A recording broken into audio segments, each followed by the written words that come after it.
Hey guys, real quick, because we forgot to actually put it in the top of the show, so we're putting it at the top of the top.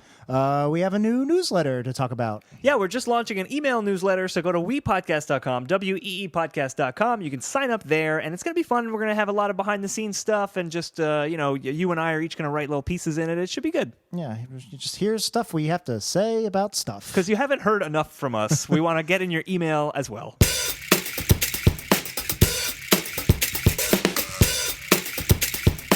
Worst episode ever. Hey everybody, welcome to Worst Episode Ever, a podcast for people who love The Simpsons, by people who love The Simpsons, about how much we hate The Simpsons. We are here trying to find which is the worst episode ever. And as always, my name is Dan. As always, my name is Jack. And before we get into this real quick, I just want to point out, we may have some new listeners. Jack, we appeared on Canadian radio recently. Just last week. We were on the CBC's Day 6 show. Yep. So if you're a first-time listener after hearing that, this is probably a better episode than our Drunken New Year's one. Yeah, start here. Yeah. We were surprisingly racist against all Canadians for the previous 93 episodes. There was some Canadian at hate. least every episode, I think we said something horrible about the Canadian people. So don't listen to those, but start fresh. Start here, Jack. It's 2017. Obviously, listeners, if you want to listen to that, you can go to our website. We probably have the link up by now. Also, depending on how it goes in Germany, Canada might be like the last bastion of democracy by the end of this year. So maybe we'll be there. We might be coming to you. We're gonna be like trying to cross the wall that Trudeau builds, and that they are assumedly paying for, and they'll be like, "We'll pay for it ourselves. We just want to keep those Americans out." But we're not here to talk politics unless politics comes up later. That's our other podcast, 90s Politics. Percentile. That's nothing. That's not anything. Put the word politics in there and assume that was a joke. It wasn't. We're both laughing. Classic wordplay. Hey, did you see that new politics Marvel movie? No, which was it? It's called Dr. Politics Strange. Huh? It's pretty good. Stop. Who's this Trevor Noah? We should be doing the Daily really. Show. Dr. Politics Strange sounds like Ben Carson to me. Because he's a doctor and he's strange, and he's in politics. That's actual. There's political humor. There you go. He's not. I guess he's kind of relevant now. He's relevant. He's running an entire cabinet department. Yep. Did you see? You saw that clip of him on CNN where he forgot his luggage? Oh no. He's being interviewed live, and then he just goes, "Oh, my luggage," and he walks away. He's live on CNN. Hey, you know what? That actually makes me like him more, because that's something, I would do. Yeah. But if you forget your luggage. It's important. He left it on a bus. Yeah, what are you going to do? Wait another 10 minutes for the interview to wrap up? We actually did that on Canadian radio. Yeah, they had to edit it out. They did. We were like, oh, our luggage. We forgot it on the N train on the way to Midtown. That's exactly right. So check out that Ben Carson clip and check out our CBC clip. It's definitely on cbc.ca and probably on our website and our social media.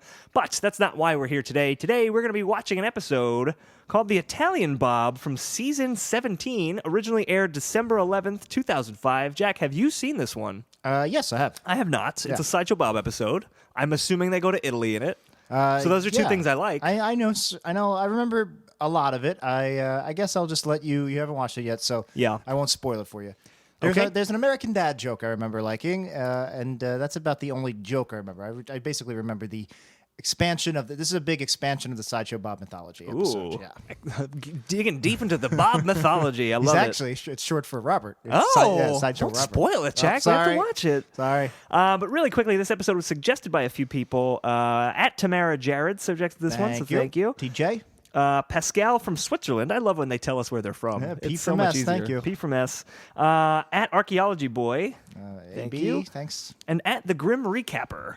Thanks, GR. That initials thing did not hold up after the first... Nope, not really. But also this episode was suggested by our guest, who we're going to meet in a little bit. We'll introduce him in a second. But first, we're going to take a break. We're going to watch The Italian Bob. If you haven't done that, you can do it on SimpsonsWorld.com if you're in the U.S. or however you get episodes. If you live in any other country in the world, which I wouldn't be surprised because Inauguration Day is tomorrow if you're listening to this day it comes out. Jesus Christ. And so we're all going to take a break and reassess our lives, and we'll come back talking about The Italian Bob. I spoke over your last line there. All right. I was going to talk about a conspiracy theory about Inauguration Day. I was reading up on Reddit that's obviously ridiculous, but fun nonetheless. I like these horrible, cynical conspiracy We know you theories. like your conspiracies, and I assume that this will all be kept in, and we're going to take a break and watch The Italian Bob. Politics. If the Simpsons have dishonored you, they have dishonored our family, and we shall take revenge as a family. Vendetta! Vendetta! Vendetta for me, Papa! Revenge is a dish best served family style. So, that was the Italian Bob. Vendetta! Vendetta! Oh, boy. Before we talk about that interesting episode... Yeah, we have a lot to say about the Italian Bob here. Why don't we introduce our guest? Sure. So we're joined by a guest who has traveled, well, his voice is traveling the most distance to be here. He's all the way in Australia. We have Elliot Jay O'Neill on the line with us. How you doing, Elliot? G'day, Dan and Jack. How are yous? We're good. And we're sorry we're making you record this at, I think it's 4 a.m. where you are? 4 a.m. next March. Yeah. The international dateline. I still haven't quite grasped it. No, of course not. And we're not totally sure what the dollar reduce to U.S. dollar conversion rate is, but we'll figure that out later. We do need to know, though, when you flush the toilet, which way does the water go? Interestingly enough, I want to point this out. I was in America recently, and your water in the toilet just is filled nearly to the top, and it just drops. Yeah. Whereas ours is actually flushes. So I don't know about the way it turns, but it actually flushes, unlike yours. Oh, okay. I thought you were going to be like, in America, the water's gross and brown. You guys never flush. Well, I don't, but that's just me. You don't. I've noticed. Yeah. Elliot, you are the host of a show called The Simpsons Index, which is another Simpsons podcast. Yeah. The competition. The competition. Well, we're extending an olive branch and having you on. Oh, thank you. Unlike all those other podcasts that are out to kill me. Yeah, they're all terrible. I actually love the idea of your podcast. Basically, you cover 3 episodes from 3 different decades each week or each episode. Yep. So we don't get quite as in-depth as you guys or some of the other ones, but we get to cover more episodes quickly, and we're sort of trying to put together a semi-reliable watching guide for other people who are interested in checking out The Simpsons but want to avoid the bad stuff. That's great. Cool. Or only want to watch the good. Or if they only want to watch the bad stuff, if they're some sort of hipsters or whatever. Yeah, who would want to do that? That's why would people do that to themselves for years? Where can we find? If we want to listen to the show and dive into the bad stuff or get a smattering, where can we do that? Yep, check us out at www.thesimpsonsindex.com, and we're fairly active on social media at Simpsons Index on Twitter. Awesome. Very cool. Yeah. And now, in Australia, The Simpsons is pretty big there, right? I mean, is it still big? Because obviously it's big in America, but it's waned in the past few years. So what's kind of Australia's perception of The Simpsons? Yeah, honestly, this is just my own observation. I feel like there's more passionate fans for The Simpsons in Australia than there are in America. Yeah. By and large, most people are actually surprised The Simpsons are still going, but there is a lot of love for those classic era episodes. Definitely. And, there's a lot of Facebook meme sites that are about mashing Simpsons and Australian culture together. It's quite interesting. Cool. That's Very nice. I like your shirt, by the way. I can only see the top half of it. It looks Zombie Millhouse. Yeah. Yeah. That's awesome. To let people I know that I like The Simpsons, but I'm still hardcore. Very important to let people know that. So, as a first-time guest, we've got to get your Simpsons profile, basically. When did you watch the show? Do you still watch the show? Yeah. So I pretty much started when I think I was 4 years old. I still remember the drive home with my mum. She was saying, some guys at work were telling me about this Simpsons cartoon. We should all watch it as a family. And, we all watched it. We all loved it. I don't remember what that first episode was. I want to say Bart the Genius, not sure. But yeah, Simpsons was such an important part of my growing up and fed a lot of my humor and sense of satire and perceptions on the world and everything like that. And yeah, I still watch it to much disappointment today. But, sometimes there are good episodes. Like in the 20 to 22 season, I feel like there were some more stronger episodes, so it kept me going.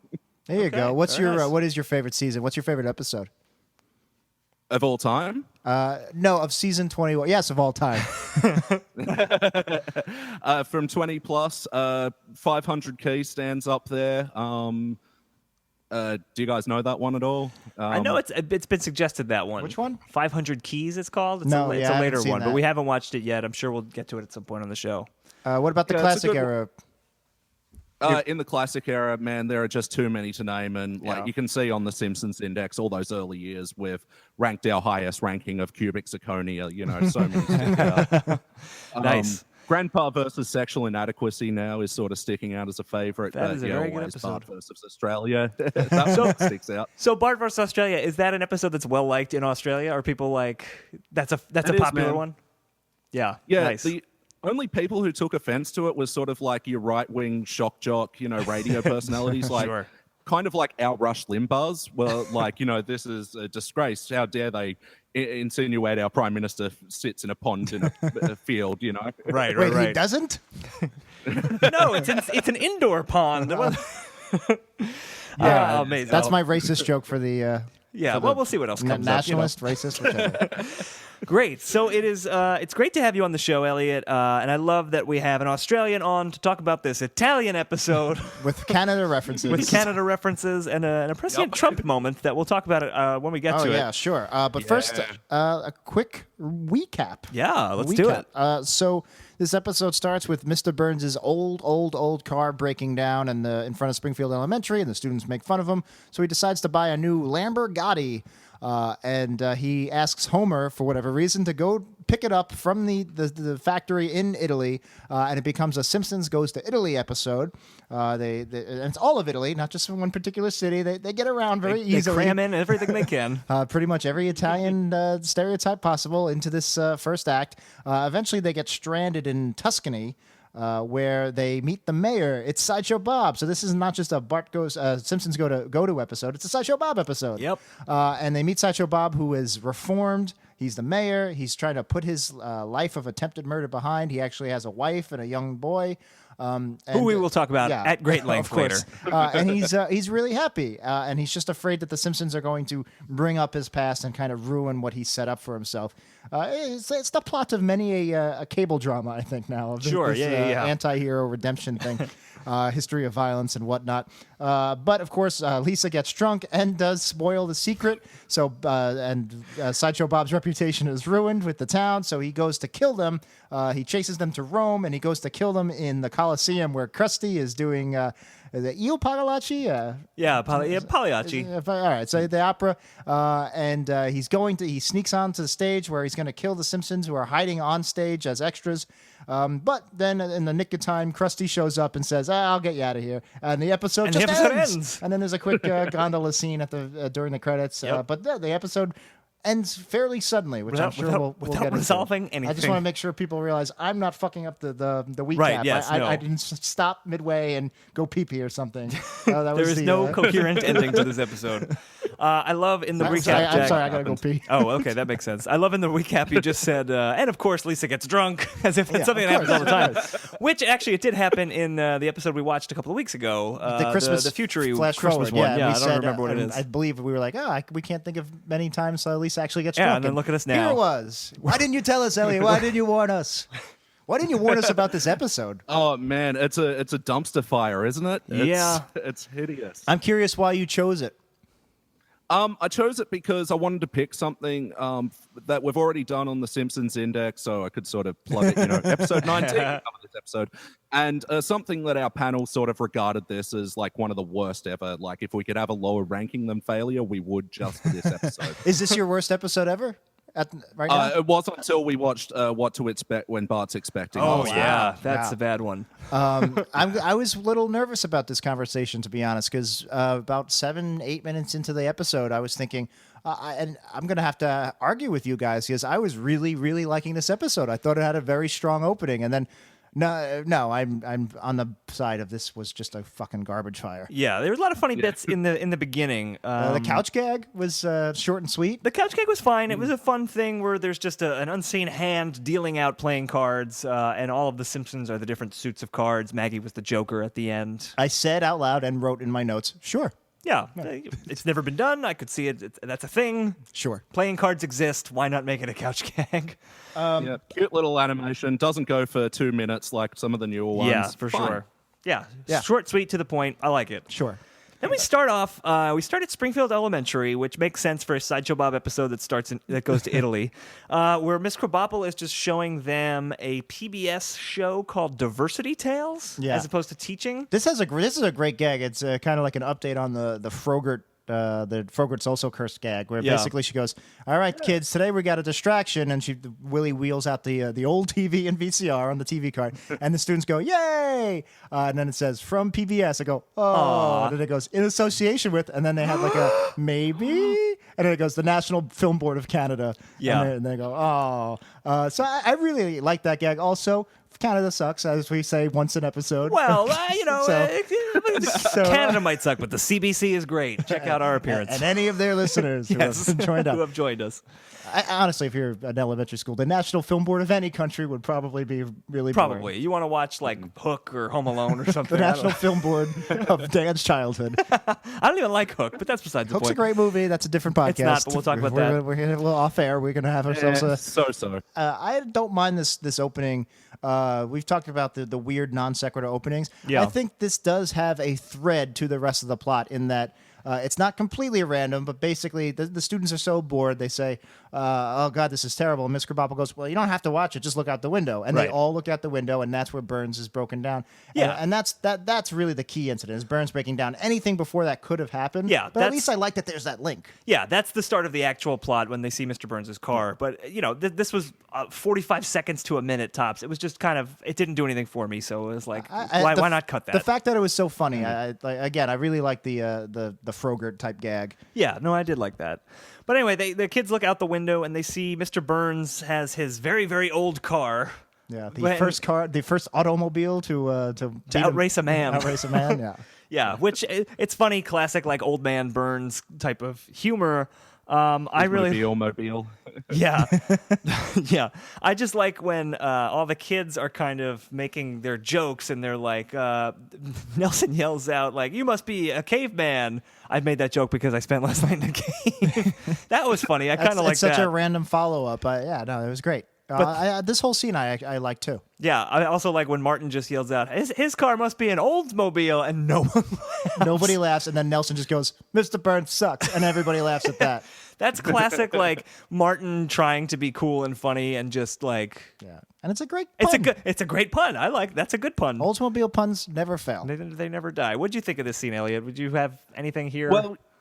Yeah, I'm sort of mixed on, the kids' gags. They were fine, but what I really hated was the follow-up gag with Mr. Burns taking the photo and then falling asleep at the old school for camera. Like, that to me felt more like an Abe Simpson joke rather than a Mr. Burns joke. That is a great call, yeah. Yeah, so, I liked it. The kids are all at the window and Mr. Burns is like, don't move, I'm going to take your picture. Just stand still for, I think he's like 79 seconds. Which is funny because those old cameras, you have to stay still. And then he gets into the camera and it's one of the really old style cameras where he has to get under a black curtain and then he falls asleep and we just hear him snoring and all the kids walk away. So... It made me laugh, but in the back of my head, I thought the exact same thing. I was like, usually you see Grandpa fall asleep randomly. Yeah, I don't think we've ever seen Mr. Burns just like fall asleep like that. But we have seen him sleeping. Well, yeah. Yeah. There's that whole episode where it's just Mr. Burns just 22 sleeping. minutes of Mr. Burns sleeping. Very, very ambitious episode. It's a very ambitious episode, for sure. Yeah, no, so I did think this would make more sense as a Grandpa gag, but it didn't necessarily not work as a Burns gag. Does that make sense?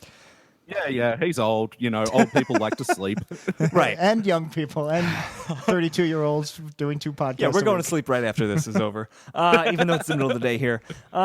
But yeah, then it turns into, the episode takes a strange turn. So Mr. Burns now needs a new car. Yeah. That's fine. And he's ordering a car, a Lamborghini, is that what it is? Lamborghini Fastarossa, which is the Cosmic Wars version. And I want to save this for later. Sure. We can talk about it now. But basically, they do a Cosmic Wars version of Lamborghini, obviously. Yep. And what's the other one? The Bugatti. Yeah. So they can't just call it one of those. For whatever reason, we don't know why. Do you talk about this on the Simpsons Index, the Cosmic Wars?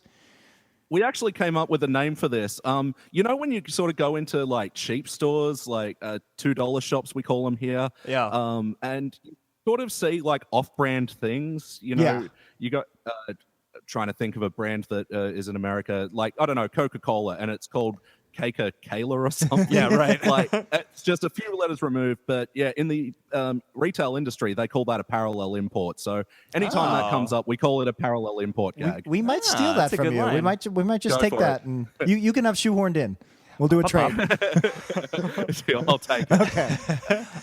So we've talked at length why we don't like these parallel imports. Yeah. Pop. That's a new thing now. Combining I guess bits. we should do a plug to you guys, like Simpsons Index. Index. Yeah. So we talked about it at length why these don't make sense. We haven't quite come up with a good reason why they do it because they don't have to. We talked about it, copyright issues. They don't have to do this. And then later in the episode, we see a McDonald's. There's a McDonald's gag. Yes. And they call it McDonald's. They don't call it Mac Ronald's or whatever. I kind of wish they had called it Mac Ronald's. So it just goes to show you how randomly they just decide which ones they're going to parallel import and which the ones they're not. Yeah, it was really strange. I haven't worn this conspiracy theorist hat, but part of me wonders if maybe McDonald's little product placement here. It's been a long time since my product placement cap has been on. Ever since Trump started winning in the polls, you stopped. Which That's true. Also a bit of an interesting Don't conspiracy. pull too much at that thread, Jack. I'm up for a cabinet position. the secretary Oh, of partying down. I was going to say the secretary of protecting. Protecting product placement. Product placement, because he does the opposite. And he puts the worst people in the. Yeah, it's just a horrible that's president. true. Well, But, I'm one of the worst people, Jack. That's why I'm in there. It was really strange. It was that was a funny gag. I mean, we're getting ahead of ourselves, but it was regular McDonald's. It just seems weird. In one episode, they totally do a blatant McDonald's reference, but they feel the need to change. Not even it's just he's getting a Lamborghini, and now they have to change that to he's getting a Lamborghini. I don't know. Yeah. Wasn't the worst thing in this episode. Yeah. So to kind of start off, the main plot of this episode, it's Mr. Burns is buying a new car. He buys the Lamborghini from Italy, and he wants Homer to go get it. Why Homer? Why not Smithers? Why Homer? Yeah, that's at Smithers' job. Or literally anyone who's not Homer Simpson. Have it shipped. You're a billionaire. Right. They ship cars all the time. I feel like they could have. This was a very, and we'll talk later. We mentioned it now. This episode won the WGA Writing Award. It did, yeah. Writers Guild Award. Mm-hmm. And Kelsey Grammer won an Emmy for his vocal performance as well. Which Kelsey Grammer is great. Maybe not for this episode. This might have been like a career type award for him. Like, hey, you're great at Sideshow Bob. Like Al Pacino, Incentive Woman. Why the writing in this episode is especially weak. I mean, we'll talk about the ridiculous ending. Well, yeah. But they really just didn't try at all. They were like, all right, we need to get to this place, to this place, to this place. They didn't put any effort. And right here, why Homer? They couldn't have come up with. I mean, you have the car stalled in front of Bart. Maybe Bart broke the car, and as punishment, Homer's the one that has to go get it, or whatever. Right, something. It's there. You could have, with very little effort, made it a little bit stronger. Yeah, not just, hey, Homer, I need you to come get this car. Well, especially because then Homer's like, is my family coming? And Mr. Burns is like, yes, of course. Well, why would Mr. Burns pay for his family to go, too? Mr. Burns is cheap. There's another weird moment here where, after he goes, can my family go? And he goes, yeah. And he goes, do I have to spend time with them? And Mr. Burns goes, oh, that'd be nice. That is so not Mr. Burns. No, not at all. No. It's very strange. Also, in that moment, then Homer goes, and he like groans this really long, exaggerated groan. Yeah. Didn't need to hear it. Also, that's the exact sound I make every time we have to watch a new episode of The Simpsons. Yep.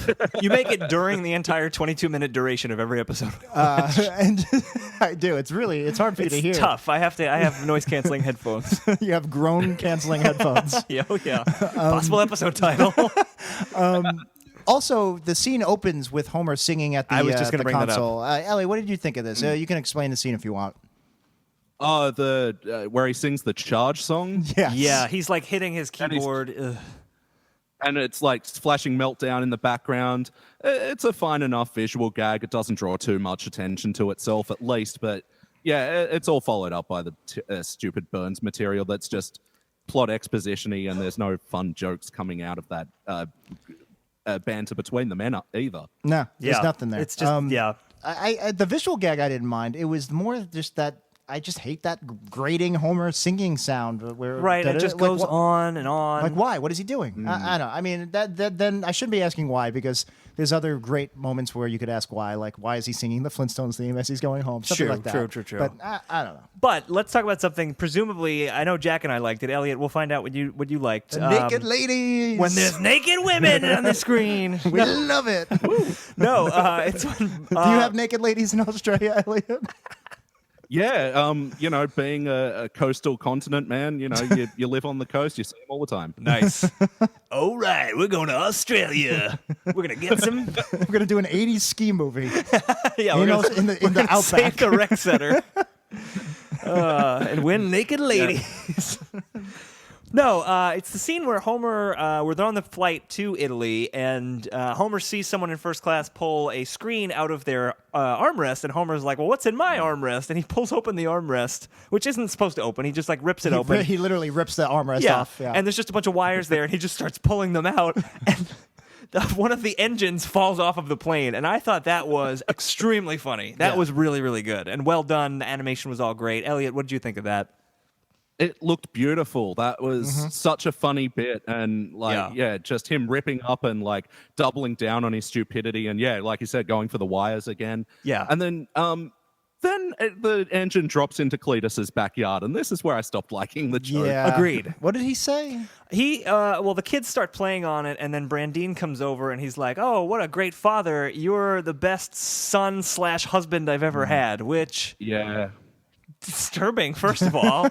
But I guess, that's when they're like hillbillies, so they're incestuous and weird. Yeah, they should have done a Donnie Darko parody. It should have fell into the house, and a giant rabbit appears, and Cletus shoots it and goes, when the Bunny Men starts playing. Yeah, I shot the Donnie Darko rabbit. That would have been awesome, actually. I would really like that. I'm down with that. Yeah. No, but yeah, it was also, I agree with you guys. It was probably my favorite gag of the episode. It's just Homer's casual destruction is always done so well in the show. Him just ripping the armrest off and pulling random cables. Yep. The pan down from his window to the engine outside of the plane. It was just really well directed. It was great. Yeah, I really like that. Yeah.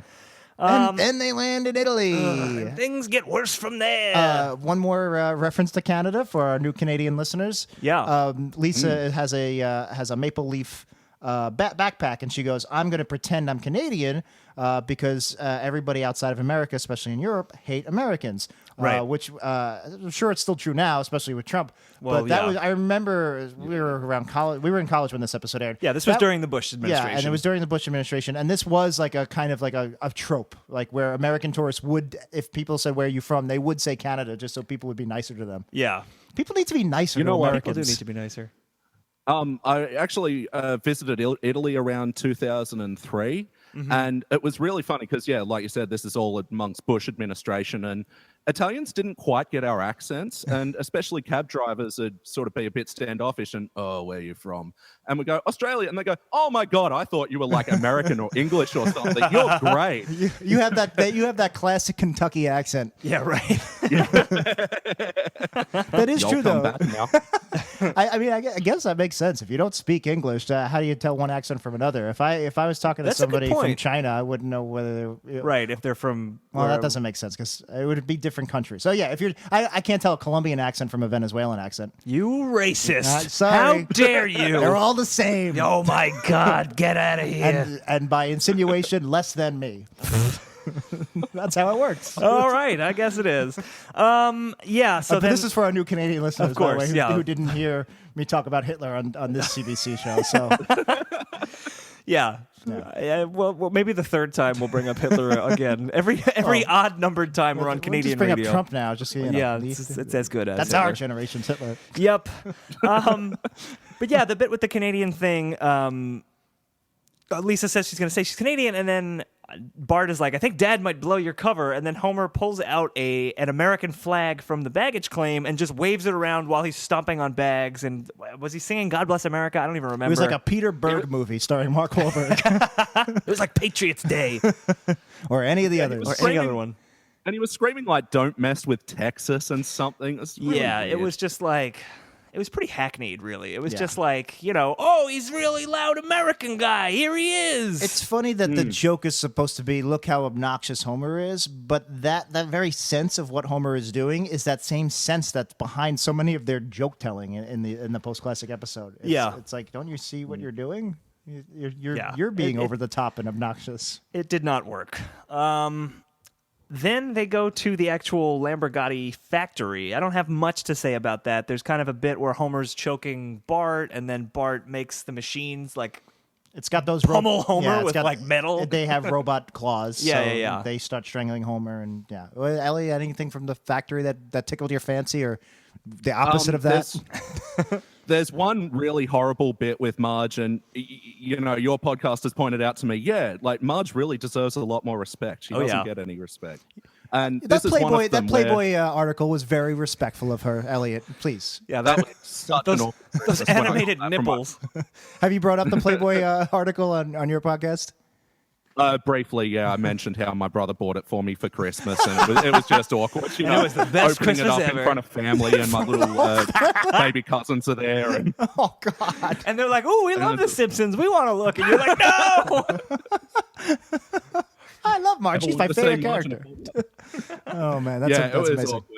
Awkward. But yeah, what was it? Oh yeah, the bit here where the guy at the car factory said, this is the perfect marriage of style and sports power or something, and Marge goes, "Ooh, marriage." Oh yeah, that was not good. That was again. That's like barely a joke. It's just not over the top in the way Homer's over the top. It's over the top. It's showy. It's telly, not showy. Definitely, is what we said last. Oh, because Marge likes marriage because she is married and she's a wife. Are you? Is this? We have a Simpsons writer in studio. My name is Joe Simpson, and I write for this episode. Here's your WGA for this episode. Oh, thank you. Here's your Writers Guild Award, given to you by all the other writers in the industry that voted on this. Maybe there was just no competition that year. It's just like 6 Family Guy scripts in this one. Just Martin and Wendell voted. 1 for Martin, 2 for Martin. Anyway, all right. So this is where it becomes The Simpsons go to Italy for the next few minutes. Yeah, and when we got that really quick Pisa thing, I thought we were going to get a bunch of... to an extent, we do get this. Just like, hey, this is a joke about this town in Italy, and then another one here. Because they go to Pompeii, and there's a gag there. Yeah, I mean, I guess the McDonald's gag... Terrible Pompeii gag. Yeah. All right, we'll do Pompeii. We can talk about that, yeah. The Pompeii gag is basically they go and they say everybody was frozen, flash frozen in ash, and you can see what they were doing, what life was like back then, and it's just the ancient Vesuvian versions of the Simpsons, right? Fighting and Homer strangling Bart, frozen in ash, right? And then they just go savages, yeah, it did nothing for me. It's a non-joke, isn't it? Yeah, non-joke. I agree. It's pretty easy.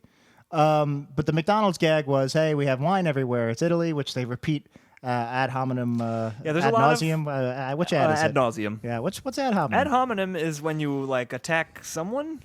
Like we do, where we attack the Simpsons writers every week? It's like an ad hominem attack is like you attack the person as opposed to their argument. Oh, I see. Okay. So if we were like the writer of this episode beats children, that's an ad hominem attack. I do. Oh, hey. I'm Joe Simpson. I hate my life so much because I can't write a good Simpsons episode. I take it out on innocent children who can't fight back. Joe Simpson starting to sound quite a lot like Grufik. Maybe. Is Grufik Joe Simpson? Maybe. Uh-oh. Conspiracy. He's the one writing all these Simpsons episodes? Yeah. Oh, my God. I wrote the Italian Bob, and the Simpsons did 9/11.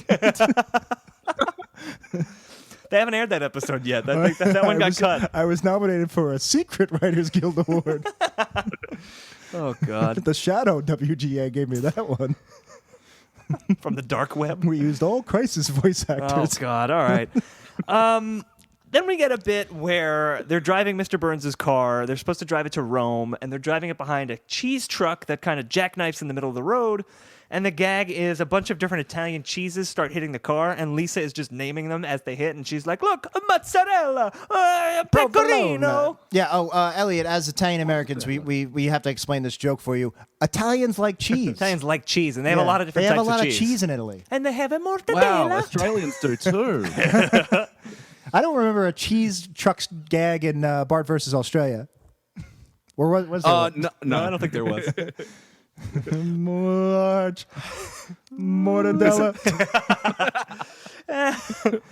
But yeah, that's kind of how the car gets ruined. It gets hit by a big block of mortadella and all this cheese. The joke is literally Lisa yelling out Italian cheeses. Like, that's not a joke. Like you were just saying before, that's a non-joke. It's just her yelling out words, funny words. They're funny because they're Italian. Right. They're not funny at all. I mean, we are Italian, so. She lists like 7 or 8 of them, and it's like comedy rule of threes, guys. Come on. Yeah, totally. It's I before E except after C. It's rule of 3 except when doing cheese.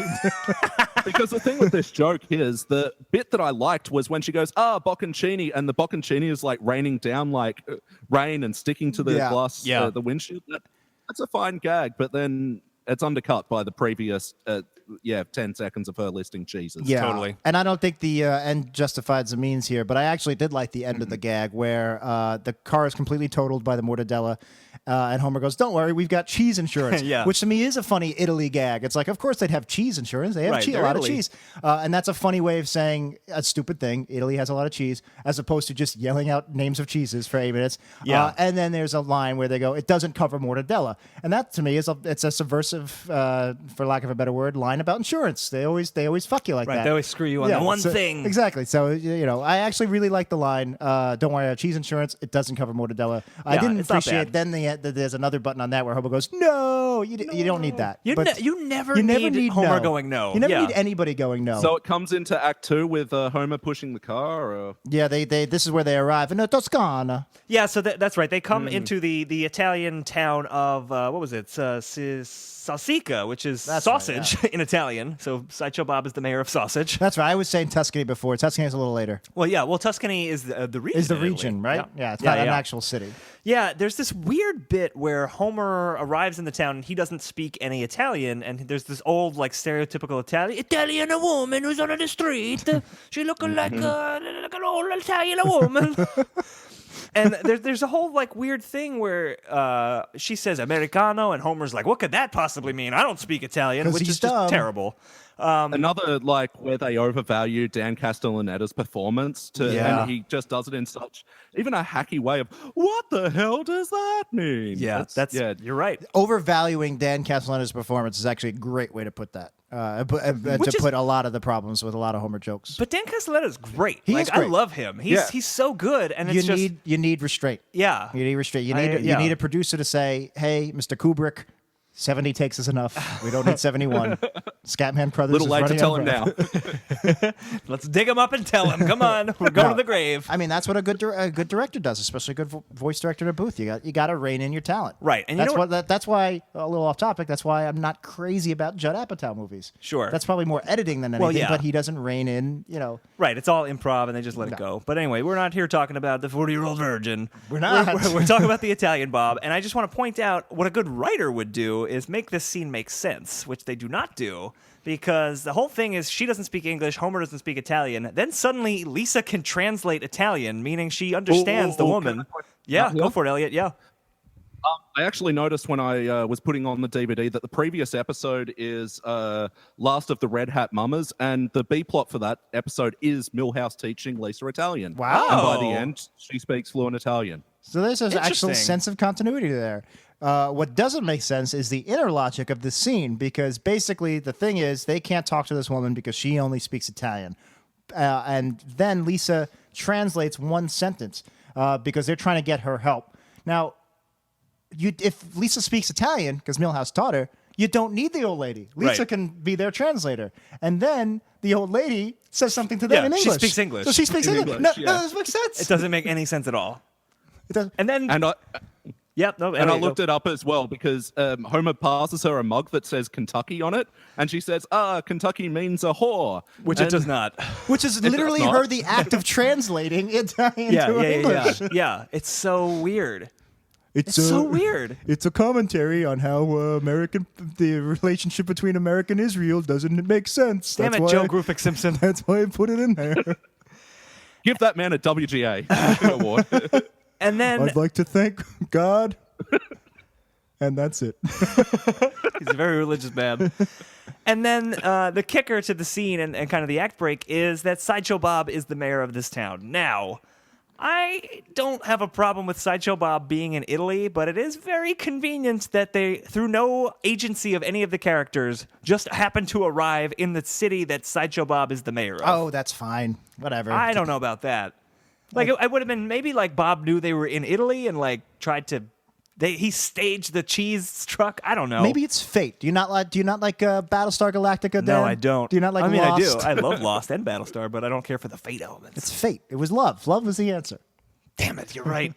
Love is the answer. All right, Sideshow Bob loves them so much he willed them to come to his town. So yeah, we now we meet get- Bob. we meet Bob. Elliot, where do you stand on this? I don't mind the him just showing up and they happen to have landed in his town. What do you think? Is Dan right? Is it too coincidental? Well, it's not a bad plot point that he'd go to escape The Simpsons and, oh my God, I thought the one place you wouldn't find me.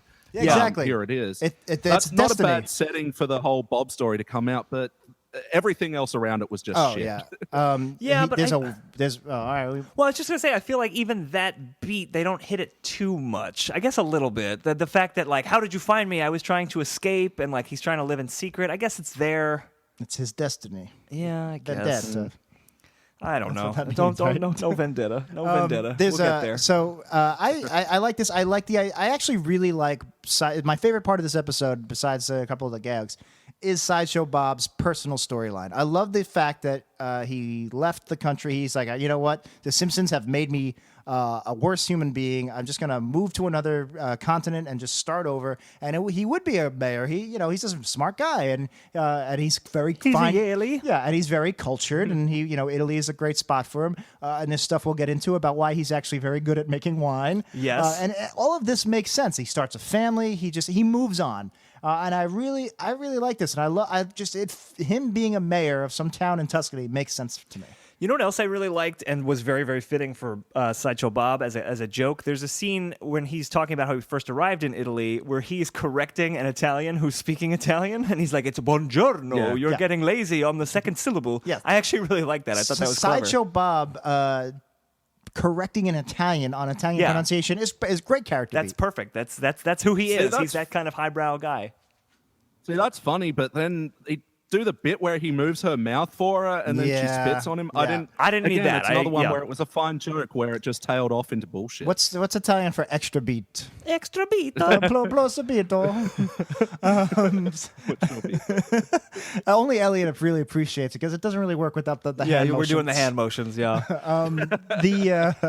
I wish we weren't running long. I have a very funny Italian hand motion story. I'll tell sometime. All right. But it was jerking off in Italy. I've done that. But there's another gag that really didn't work for me. When we first meet Bob and he's pacing around in the mayor's office, he goes, this, I forget the line, but it was something like, this befits my dignity or whatever, and then he turns around and steps into a rake. Yeah. I love the rake gag. Everybody loves the rake gag. The classic rake gag from Cape Fear, season 5. And I get that you would want to do a callback to it, and I'm fine with a callback to it if it works. This sort of worked for me barely because of the surprise of it, which is part of the joke. But it just, I don't know. It felt shoehorned in, to use a Simpsons Index phrase. Correct me if I'm wrong. We've done 2 other Sideshow Bob episodes before this on the show. We did Day the Jackanapes and The Great Louse Detective. At least one of those also had a rake callback in it, right? Yeah. I feel like they both did. I feel like they both did. The episodes that aired after Cape Fear, right after, so season 6, 7, and 8, don't have rake gags, or maybe 8 does. But that was because the rake gag, we're just saying the term rake gag. The rake gag has become a thing for Simpsons fans, and I think now that we see it in these later Sideshow Bob episodes, is less of a callback to a funny bit and more of one of these Simpsons meta, hey, this is for the fans thing. Yeah, except it's not for the fans, because I love the rake gag, and I never want to see them do it again. Like, we did it. It's done. It's done. It took 70 hours, but we did it. Like, it's not funny in this context. Elliot, what's your thoughts on this post-classic rake gag? It's terrible. It's at least it doesn't go on for ages like the original rake gag, which I love. But but they also bring it back with his son later, and he does his own miniature. Just it feels hackneyed and trite and stepping over well-worn territory. Agreed. And they've got new Bob gags. So like I said, I like correcting the Italian pronunciation. You can you have Kelsey Grammer. You have this great character. Come up with stuff that rivals the rake gag. So that you'll be tempted to do that. A callback to that in season 40. Why rely on these old great jokes? Yes, they're great. When you have the potential for more great jokes, considering you've got Kelsey Grammer, you've got Sideshow Bob, you've got Italy. Right. I don't have an answer for you. We'll get Joe Simpson back in here. At least make it like an Italian rake. What do they use to rake their leaves in Italy? El Raco. Yeah, at least have it be an El Raco. Yeah. Mozzarella, Parmigiano, Provolone, Pecorino, Gorgonzola, Fortino, Taleggio, Bocconcini! So Sideshow Bob is now married and has a child. He's married to Francesca and has a kid. Nino? Is that his name? Nino? Bob Gino. Jr., I believe was it it was. Bob Jr.? No, it's What's the kid's name? Yeah, It was Gino. That was it. That was it. Yeah, and there's a gag. Who looks, by the way, like a very, very tiny Sideshow Bob with the same red hair. Right, classic. That's what children look like, just miniature versions of their parents. They I do. wrote, A lot of them do. I wrote right away. I don't think so. Oh, what is it, like you combine the DNA of a mother and a father and that's what the child looks like? I don't think so. Storks dropped the... By the way, I don't believe in evolution either. Well, that makes sense. I believe in lots of crazy theories, but not one that is very apparently true. Essentially been proven. But anyway, we don't have to get World was created in 7 days. Oh boy. I wrote down right away this kid is really annoying because he's got that high-pitched voice. I want to say it was Tress MacNeille doing the voice. It was just like, Definitely. Papa, da, da, da, da. Like he's already, before the whole vendetta thing starts, which we'll get to at the end, he starts just repeating the word vendetta over and over again. It was like he's already annoying. The vendetta in this was basically like bombardment, where they think the word sounds funny, so they keep saying it over and over. In general, I really did not care for the Sideshow Bob character, the Baby Bob character. I don't mind the character himself. I like the idea that Bob has as family, a kid is fine. But it was just so grating. The one time I laughed, I really liked this, was the baby is like doing a diabolical laughter like his father does, and he's just like wah ha ha ha wah ha ha, and he's like making a stabbing motion, and then he falls and lands on the ground and just starts crying like an actual baby, like wah, wah. I actually like that because it humanized it. It's like, oh, it's just a baby, like how we say, like, we love when Lisa acts like an 8-year-old. So I really like that one moment, and I wish there was more of that, where this is a toddler, this is a little baby that happens to be half Sideshow Bob. That would have been much better. Yeah, agreed. And Tress MacNeille's delivery of that evil kid doing like the big bad laugh, like that was genius delivery. But it was undercut by repeating vendetta 100 times. True. And so are you on board with us? The baby, thumbs down, thumbs up? I didn't like how much it appeared. It was fine as like a story device, but like overall, no, I wish it wasn't there. Yeah, definitely. I wrote down this line about Homer going to college, but I don't remember what the setup was. Do you remember, guys? Either of you remember where that came from? Oh, because he goes, oh, I've got a family. Here's my wife and kid. And Homer goes, oh, I thought you were gay. I thought you were, or something. Yeah, one of those over-the-top Dan Castellaneta deliveries. Just Right. I think one of those, hey, how do you do? That's right. I tried to forget this. That's why I didn't write it down. And then Bob goes, I experimented in college. And Homer goes, I didn't go to college. I'm dumb. Which, despite the fact that Homer did go to college. In the episode. There's an entire episode called Homer Goes to College, and it's great. So that's a problem right there. The big problem is, what's with the gay shit?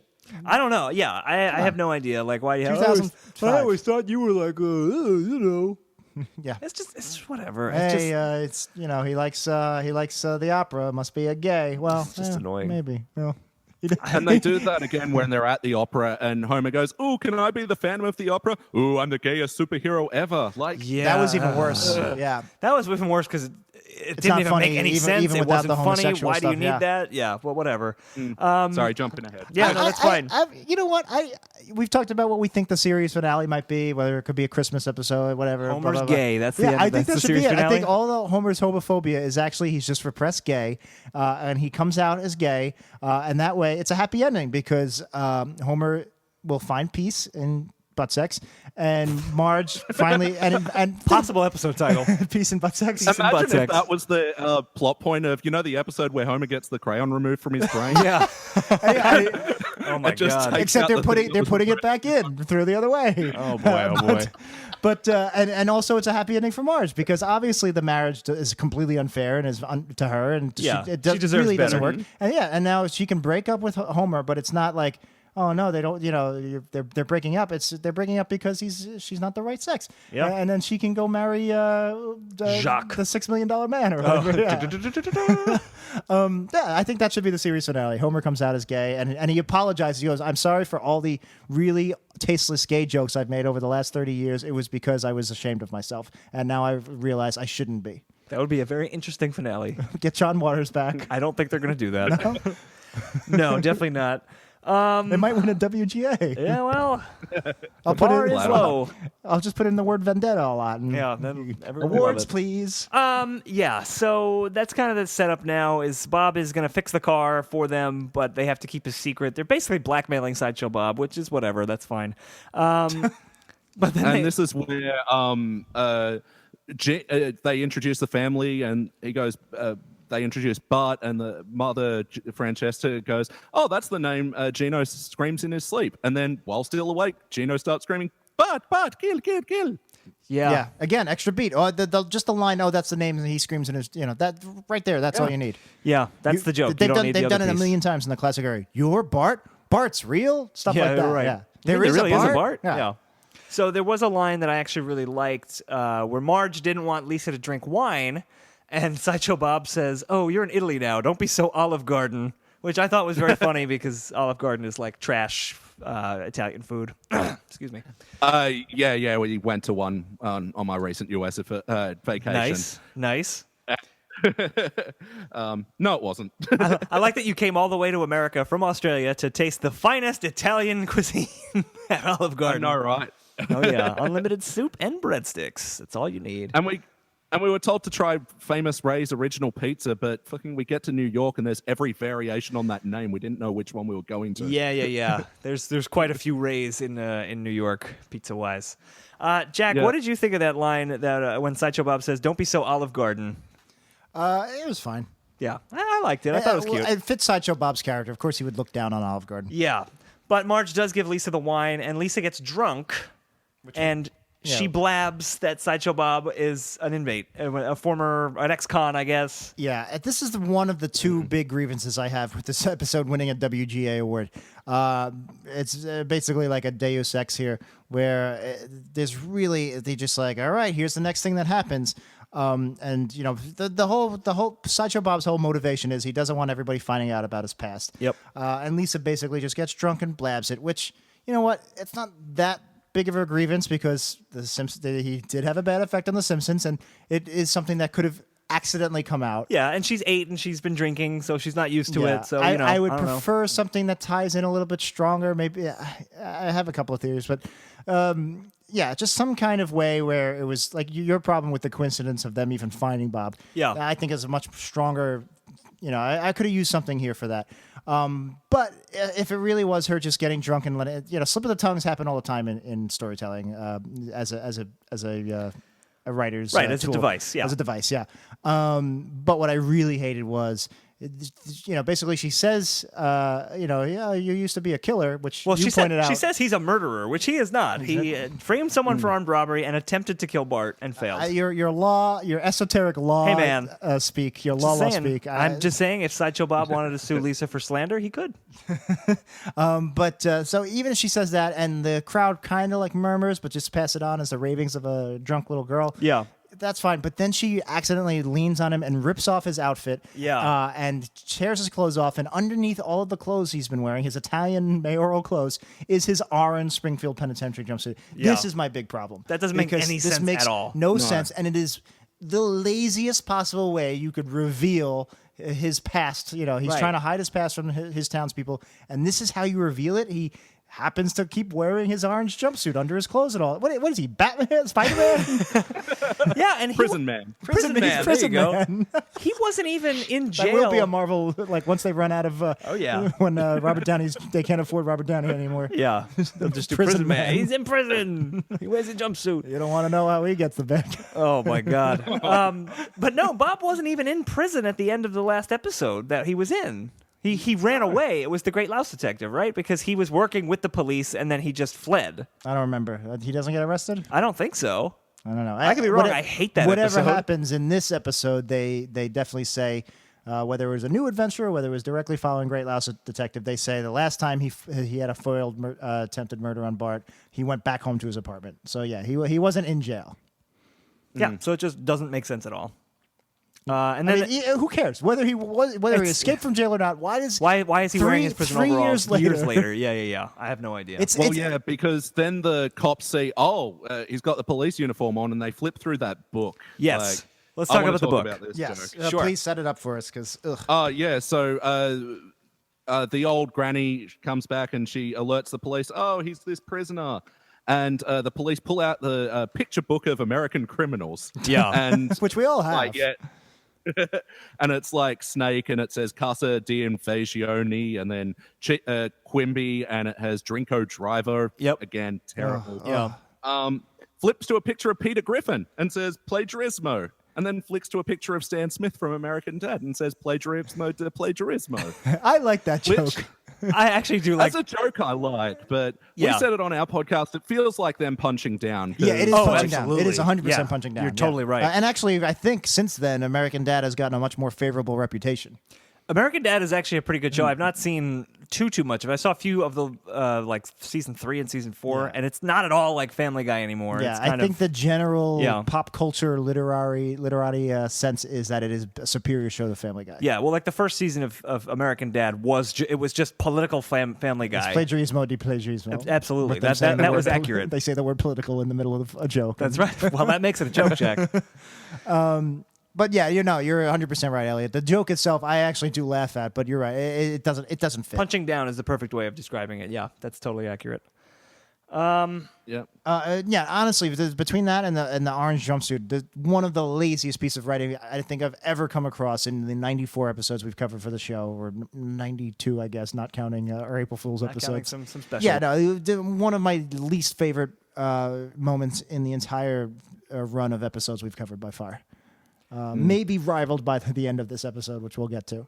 Yeah. So Sideshow Bob is thrown out of town, and the Simpsons now have their car, and they just kind of leave. But Sideshow Bob is screaming "Vendetta, Vendetta!" I'm sorry. I just looked at my notes because I was just shooting from the gut at how much I hated that scene. Yeah. The alternative I came up with was maybe even it's Sideshow Bob that does his own doing, where he has a slip of the tongue, where he's just getting so fed up with the Simpsons, he goes, "I should have killed you back when," something like that. That would have been good. I was going to bring up, I did actually like that it was Lisa who ruined Bob's life for once, as opposed to Bart or even Homer. Especially Lisa. But, Yeah, right. I mean, it's usually not, Lisa's usually the one you can trust. Yeah, and the other note I had is, or maybe it had something to do with Krusty, which is introduced in the third act. Yeah. So maybe him seeing Krusty doing Pagliacci, he's just like, "Oh, I should have killed him when I had the chance." He's just filled with rage. Like Krusty's coming to his town and performing Pagliacci there or something like that. That would have worked. Anything but Prison Man. Anything but Prison Man. Also a great title option. Yeah. And I hate when so after they do the aqueduct scene and sorry, I keep forgetting her name. After Francesca catches up to Bob, and Bob defends himself, and he pretty much recounts the reason why he's after this family. Yeah. And it's the plot of the Krusty Gets Busted episode. And he says, and I wrote this down and quoted this, "It all sounds so stupid right now." And I'm like, that's so rich coming from this fucking episode. Yeah. This nonsense. One thing I kind of liked was, I think it was during the aqueduct chase, Mr. Burns calls them. I guess there's a video phone in the car. And it was just kind of, it doesn't go anywhere. I was hoping it would. But it was a nice reminder of how we actually got to this point. Like, hey, they're supposed to bring it to Mr. Burns. Yeah. I didn't, but it did nothing for me. I mean, I thought it might lead to something, which it absolutely does not, because the episode just ends. Yeah, no, But it should have just gone. It should have just not been there, or it should have not just been there, because if you're not gonna why reference the first act if we're not returning to that storyline? yeah, it's almost like if Chekhov introduced a gun into the first act, Yeah. and then in Act 2 he goes, "Hey, remember that gun?" Yeah, and it's in like- Act 3 the gun never shows up again. Yeah, it's just Krusty doing Pagliacci. So let's talk Krusty Opera. Well, before we even get to the Krusty piece, I just wanted to point out, so Sideshow Bob declares a vendetta on The Simpsons. Vendetta. There's a stupid bit where Marge looks up vendetta in the Italian-English dictionary and is like, vendetta means vendetta. They have an Italian-English dictionary. Then why go through all that stuff before? Yep, that's a good Lisa question. speaks Italian. Lisa's there, yeah. Yeah, Lisa's in. Well, Lisa was drunk, to be fair, but that's giving them a little too much credit. That's the first thing that goes is your second language sentence. Yeah, it's true. It's the very first thing. But I did actually kind of like this line. Sideshow Bob had left his family, and then Francesca and Gino come and join him, and he says that they're going to also join him on the vendetta against the Simpsons, and he says, "Revenge is a dish best served family style." Yeah, another Olive Garden reference. I thought that was actually pretty funny. Well, Italians eat family style fairly often, so it's thematically relevant and also a good line. It's a good line. I liked it. I would give a WGA award to that line and that line only. And the award for the best line from a bad episode that Dan didn't mind. Come on. This one. Yes! He won the day. I guess He won the day.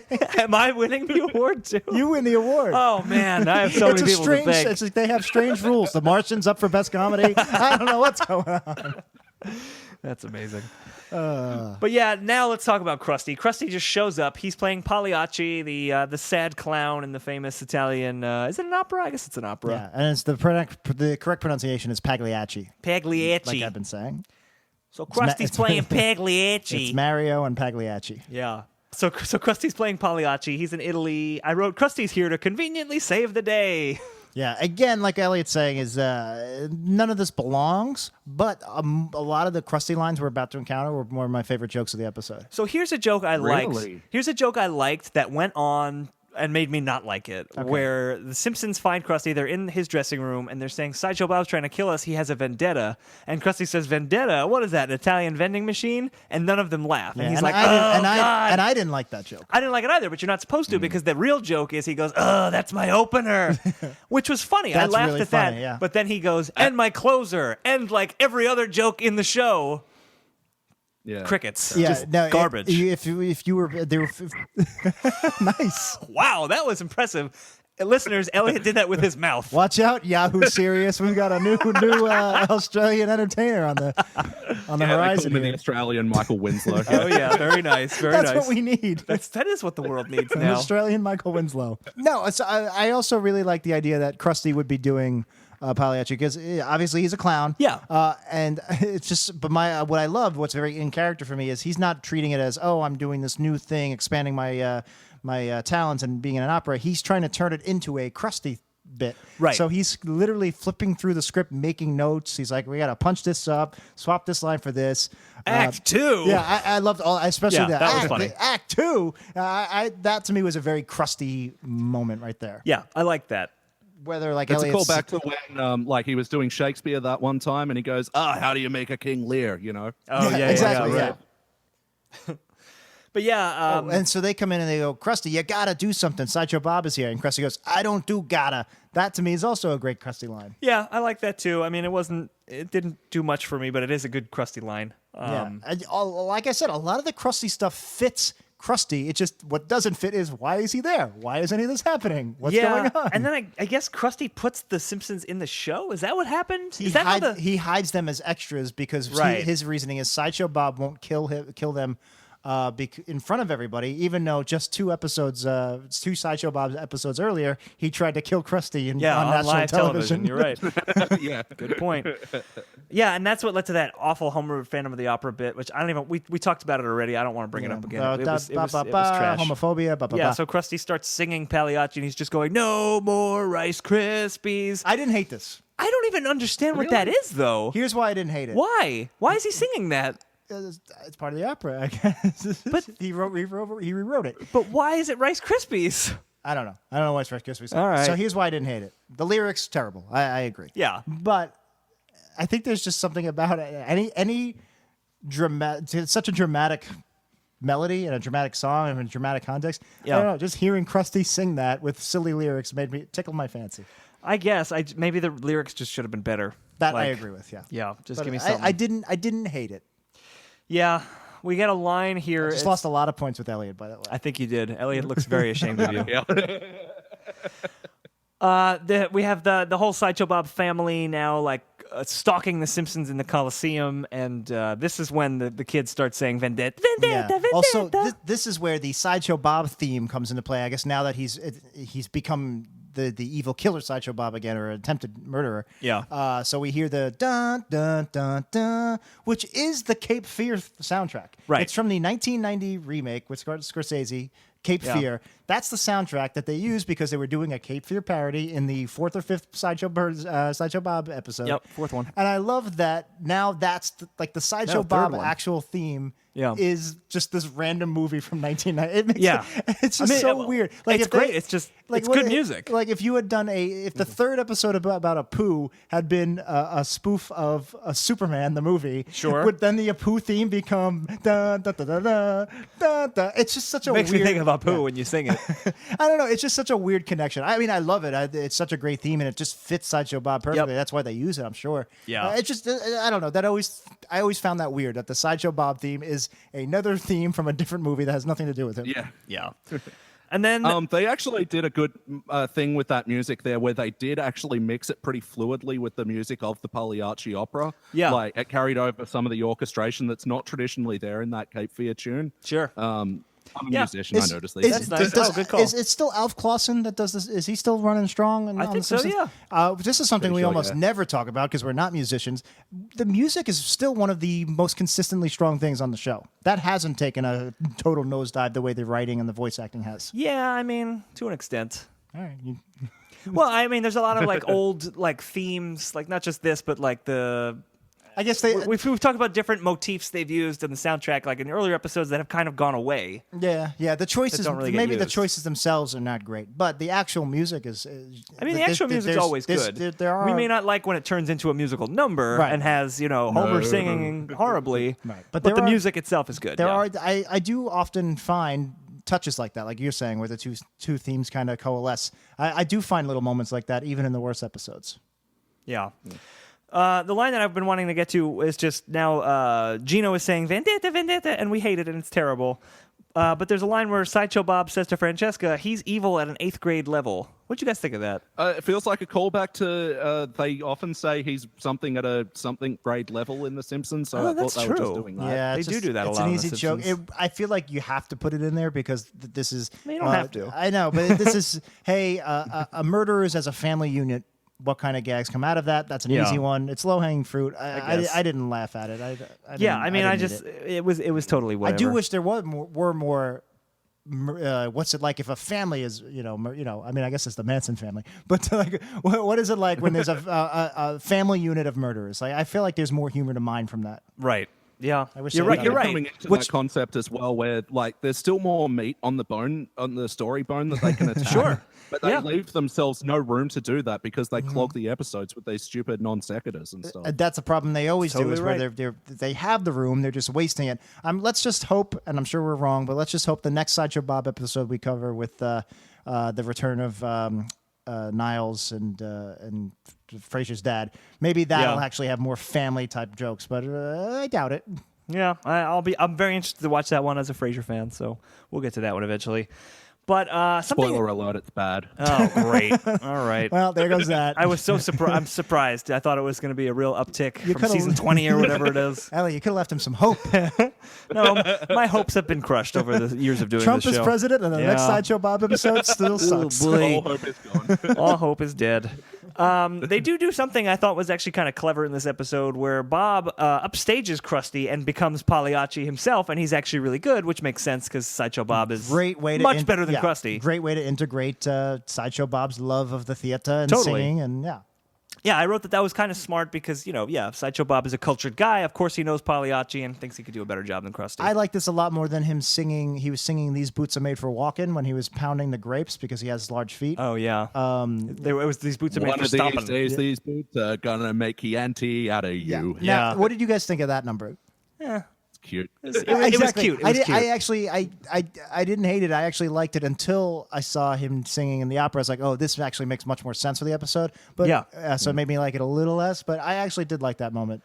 Yeah, so now the ending gets for me. The ending gets a little muddled. I don't remember the exact order of things happening, but I think the kid tries to kill the family. He starts screaming "Vendetta, Vendetta, Yeah, he Vendetta!" starts like running at them with a knife. 9 million times. Yeah. He's got a knife. We get basically the whole family is attacking the Simpsons, and they're like, "What are we gonna do?" And then Krusty, I guess, has gone off stage. He's now in a car. He pulls up in his limo. He pulls up in his limo and he says, "Get in, I'll protect you as long as you help me smuggle these antiquities back into America." It's really just one antiquity that he breaks up. That he into just breaks pieces. up, yeah.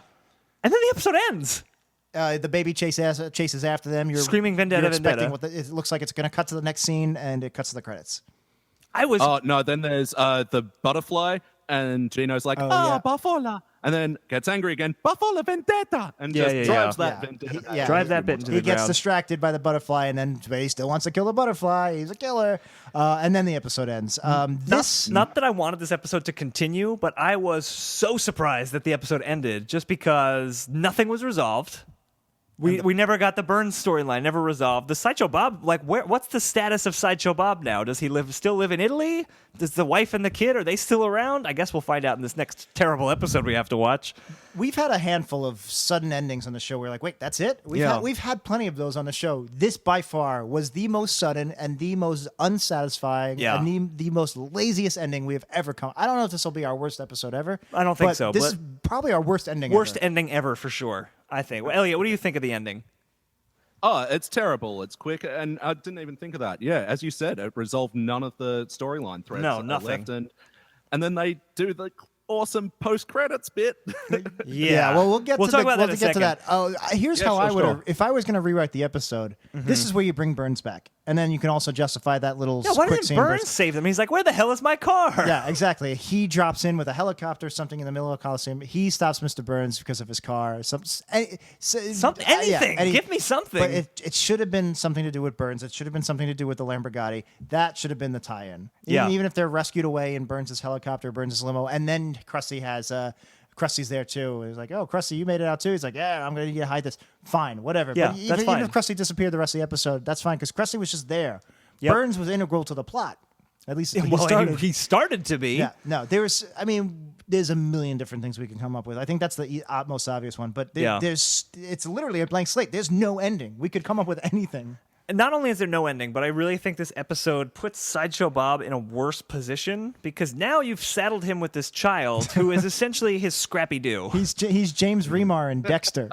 Yeah. It's just like now we have, like, every time Sideshow Bob comes back, do we have to deal with this horrible, annoying kid? We do in the next one, right? With the full Frasier cast, is the baby in it? Oh, I don't remember how often, if Gino comes back at all.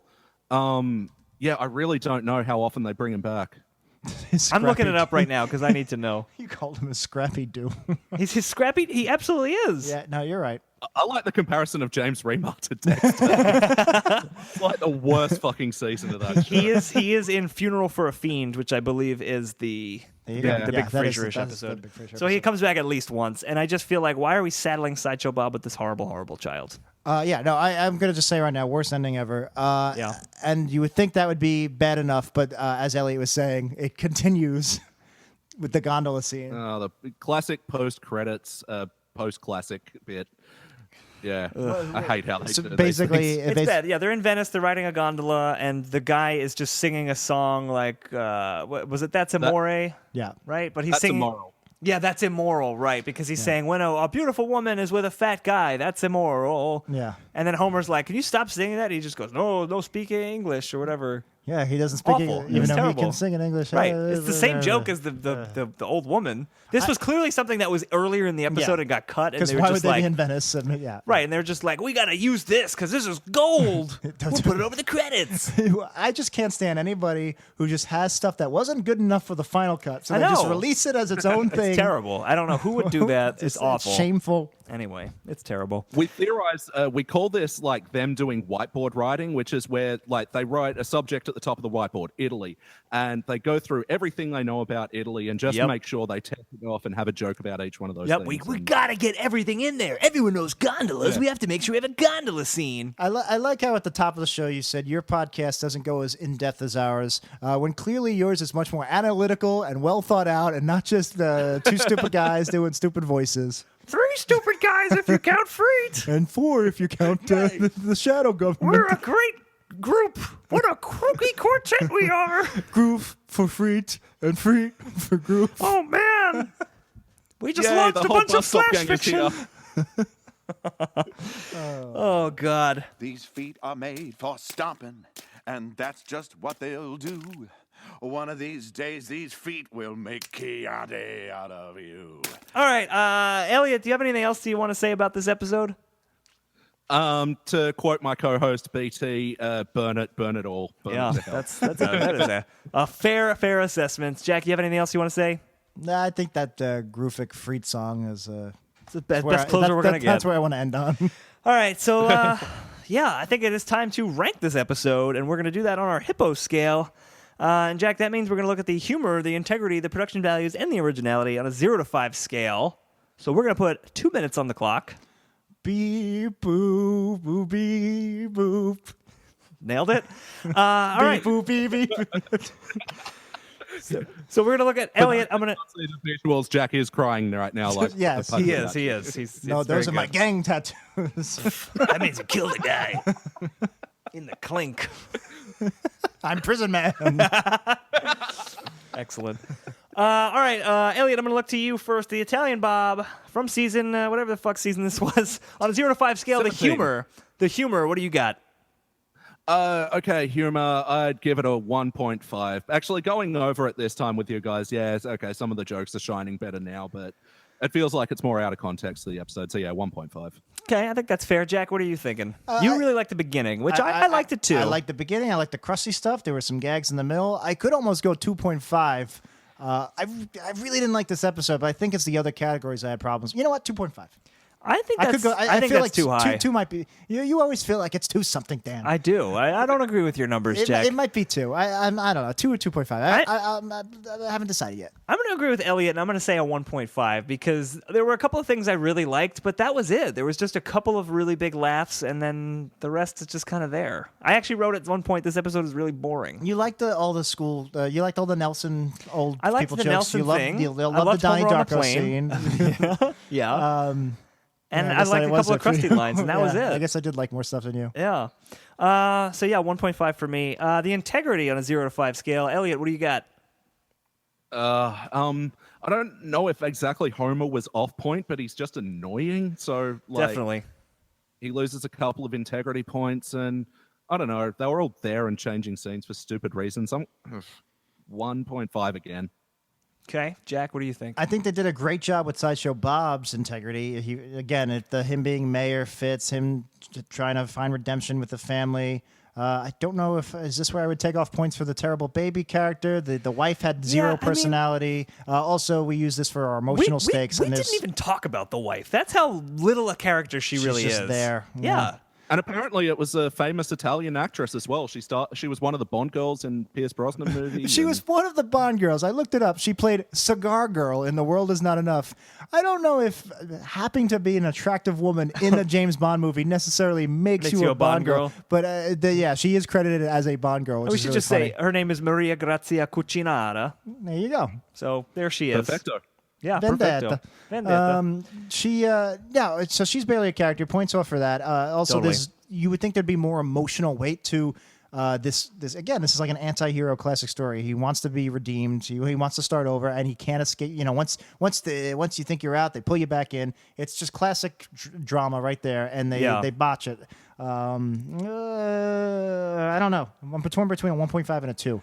I mean, I think I'm going to do a 1.5, and I didn't really get to talk about this on the when we were actually talking about the episode too much, and I don't even know if this is integrity, but I like the idea of Sideshow Bob getting married and having like a female companion, but the fact that it was a character who does really nothing, B, it's tied into this whole Italy thing, which is kind of its own separate issue. Like, I want to see, like, what would it be like if Sideshow Bob met like a woman who also hated Bart, and the two of them like were a murderous couple? And now I feel like you can't do that because now they've already done Sideshow Bob Has a Family, and I feel like that kind of hurts Sideshow Bob a lot, as well as the scrappy do-ness of Gino. I would love the irony if she was like peaceful, and she's like, I'm happy he's reformed and redeemed. And then once they make him a killer again, she hates them for that. So now she has a vendetta against them. That would be something. Which I guess is what's there, but So it's kind of there, but really loose. I'm going to go 1.5 just because this episode is... it just doesn't come together. The characters are just kind of all over the place. what about production? Well, look, these seasons, I don't know, 16 and after episodes, they look good, but it's sort of zombie Simpsons, Looks like the part, but doesn't have the contents. Somebody on our Reddit just posted the Land of Chocolate side by side of what it would look like if it was with the new post-classic animation style. So you should definitely check that out on our Reddit, because we've said it a million times before that this new style really takes something out of it. This highlights it perfectly. Somebody even commented that it's like taking the soul out of The Simpsons, and there is something to that. It just looks less fun when it's not hand drawn and it loses the imperfection. Yeah, agreed. Yeah, sometimes those imperfections are the things that do make true beauty. Exactly. That's why I think Frinkiac and Ion Springfield are so successful, because any individual frame of a classic Simpsons just looks hilarious, and you really, really do lose that. Totally. But yeah, production values. Look, I do want to say that, when they're driving on the aqueducts, that looked really good. And I mentioned before about the music. I'm going to give it a 3 for production, actually. Sure. I agree. I'm going to go 3. You almost pushed me up just now to a 3.5 because I think it's slightly above average because there's really not much there. You're doing a show that's in Italy. There should be some more beautiful stuff besides the aqueduct and some of the Colosseum and the piece of stuff. Well, I thought a lot of Italy was pretty well animated in this episode. Yeah, I mean, it didn't do much for me. Sure. I also like Sideshow Bob's voice acting, of course. I mean, I know this is not exactly what you're looking to get out of The Simpsons, but there was a scene where they're at the Roman Forum, and there was actually very, very faithfully recreated the animated version of the Forum. So maybe I should go 3.5 because I did like the voice acting, I like the music, and I like the direction, like the execution of the airplane gag with the panning down and the engine falling. So there was a lot of production stuff I like. Well, I was going to say 3, and I was just talking to those things as why I was going to give it a 3, but now maybe you've convinced me to go to 3.5. One of us should go 3.5. I'm gonna stay at 3. You can be Mr. 3.5, Jack. This episode's being much higher ranked than I really think it deserves. No, let's just both do 3. I mean, and I do like Don't Kelsey tell me how Grammer. to vote. All right, I thought that's how America democracy worked now. You told me to vote Trump, and I said, no, he's a terrible choice. And you said, no, we need to get him in there. We just pretend we don't like him. He's going to give me a cabinet position. So that was who did it. Yeah, it was all me. I'm sorry, guys. And finally, the originality of the episode, 0 to 5. Elliot, what do you think? I want to say 0 because they're combining, the Simpsons do Sideshow Bob, Simpsons go somewhere, and they do neither well, and it never comes up in an original way. They're just going from place to place, which I haven't looked at a map, but I've got to assume these towns are like 3 to 5 hours away. Yeah, no, these are not close together places. So, I guess the originality mixes in with the integrity, and I've got to say a 0.5. Okay, 0.5. Yeah, I mean, you make a great point. They're doing a Simpsons Go-To, which is really, really done to death, and a lot of the Italy stuff isn't really that good. As a Sideshow Bob episode, it's one of my least favorites for sure. I don't know. I don't want to give it a flat 0. I might give it a 0.52. I think that's a good call. For all the reasons Elliot mentioned, it's completely unoriginal. Yeah, Go-To, Bob. I also, obviously, the originality category is also storytelling, structure. How did they tell the idea? How did they get the idea across they wanted to get across? And considering the really bad Deus Ex with the prison man jumpsuit under him, and then the worst ending ever, this is an easy one for me. This is a flat 0. I didn't even think about the ending. You know what? I'm going to go to a 0 based on the ending. You convinced me there, Jack. Total 0. Deus Ex crusty. Exactly. Which sounds gross. All right, so we have crunched our numbers, and the Italian Bob has ranked as a slightly better episode than Treehouse of Horror 20 and a slightly worse episode than Deploribus Wiggum. That puts it as number 38 on our current list. Makes sense. Of the worst episodes ever. If you got an easy 0 in one of the 4 categories, that doesn't bode well. You're shooting to the bottom. And actually, I'm kind of surprised it's a little high up, but looking at the episodes that it's next to, yeah, it's kind of that's kind of fair. I gave it a 0. I hated so much of it, but again, I thought it wasn't unfunny, and the production was great, and the integrity wasn't. There was no overt jerk ass, so it makes sense. Yeah, definitely. So that's it for this episode of Worst Episode Ever. Before we get out of here, we want to thank our guest, Elliot Jay O'Neill. So, Elliot, thank you so much for joining us. Thank you for having me on. I can't actually thank you guys enough. You guys were part of the catalyst for me starting up my own podcast. So, thank you. We're honored. That's very kind for you to say. Yeah, we're definitely honored. You've been a big supporter of us. Yes. On social media and other ways. We really appreciate having fans like you, specifically. This is the reason why we do it. And now that we've had a full conversation with you about the show, if that wasn't evidence enough for our listeners to go check out your podcast, I don't know what is. They should definitely check out. Where can we find it again? So www.thesimpsonsindex.com for everything there. We got the spreadsheet and all the podcast links up there. Can I plug a couple of other things? No, of course you can. You can play whatever you want. I've also got a romantic comedy web series up that's called Dave Plus One, available at daveplusone.com or on YouTube.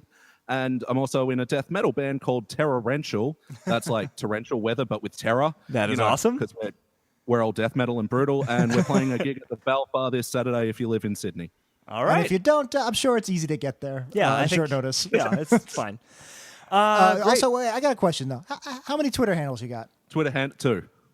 Amateur. Yeah, we have like 17. Oh, boy.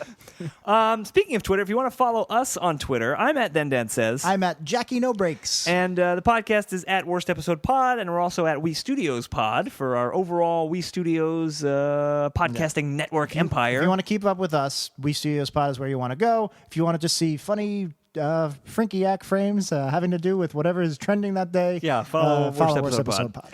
And check out CBC. Check out our interview. Yeah, check out our CBC interview. I actually haven't posted it on the website when we're recording this, but I will I'm sure do that. It'll be up by then. And that website is weepodcast.com, weepodcast.com. You can get all our old episodes. You can get 90th Percentile, which is our other podcast, which is currently on hiatus, but we're coming back soon. Yeah, maybe we'll mention all of this in our newsletter. We're going to launch a We Studios newsletter, so check that out. You can sign up on our webpage, which is weepodcast.com. Look for the newsletter link, and you can just give us your email.